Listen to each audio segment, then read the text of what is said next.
ገለቱም ሲምቦ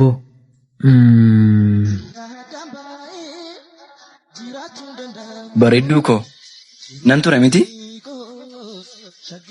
ለክ dhiifama dafanii herreega narraa fudhachuu didaniim rakkoon qabu maali wal beektu moo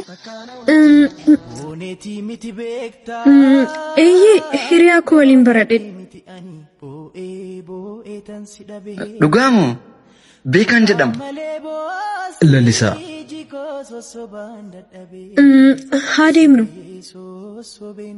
tole haa deemnu ስሜቴን ቆጥቤ ሀሳቤን ብዙ ባላወራም የህደላኝ ከፋኝ እያልኩኝ ችዬም ባላብራራው ይገርመኛል ሳስብ ነገሩ ባንተ ካሄው መኖር ሚስጥሩን ተረዳኸኝ አንተ ህይወቴን ስሜቴን ሲምቦ ለሎ nagaa keetii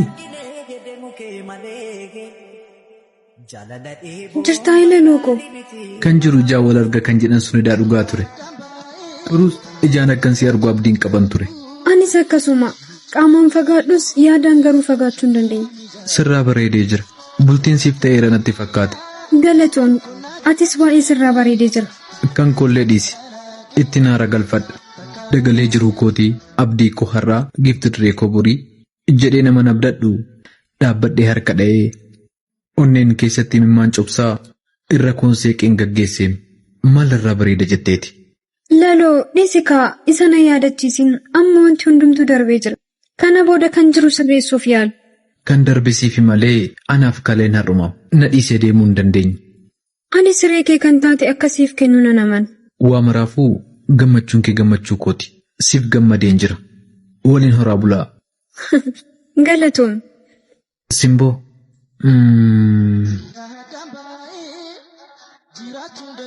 Bareedduu koo nan ture miti? Lakki.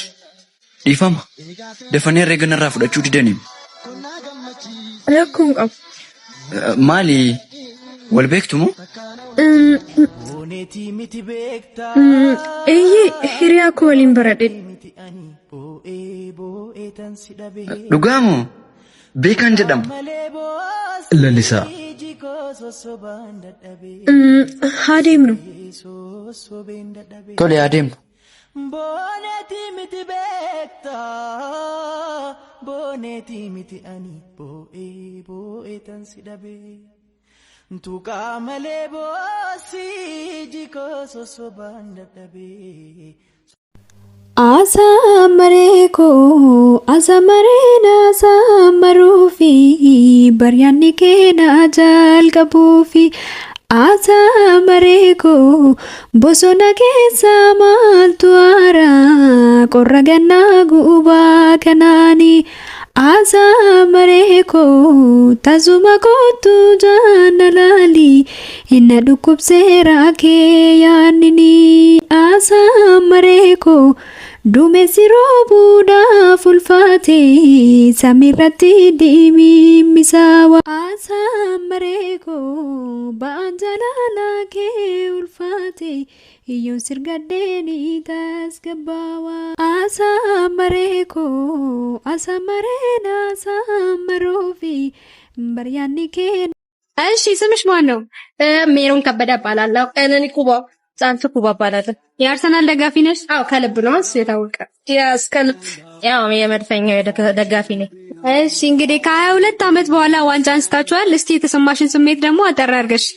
ባይዘይ እሱ በቃል የሚገለጽ ነገር አይደለም፣ ግን በቃ ኦልሞስት ትልቅ ደስታ ነው የተሰማኝ። በጣም ደስ የሚል ስሜት ነው የተሰማኝ ያለው። በጣም ደስ ብሎኛል። ይህ ነው ተብሎ የሆነ በቃል የማይነገር ደስታ ነው የተሰማኝ። ሊነገር የማይችል ደስታ። በጣም ደስ ብሎሻል። በጣም እና ታዲያ ዋንጫው ይቀመጥላችሁ።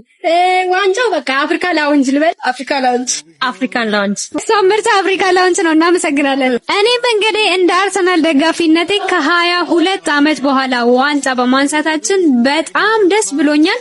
እናንተም መላው በአለም ላይ ያላችሁ የአርሰናል ደጋፊዎች እንኳን ደስ ያላችሁ፣ እንኳን ደስ ያለን። በአፍሪካ ላውንጅ ደግሞ የዋንጫውን አቀባበል ሰለብሬት እያደረግን እንገኛለን። እናንተም ባላችሁበት ፏ ፌሽ በሉልን።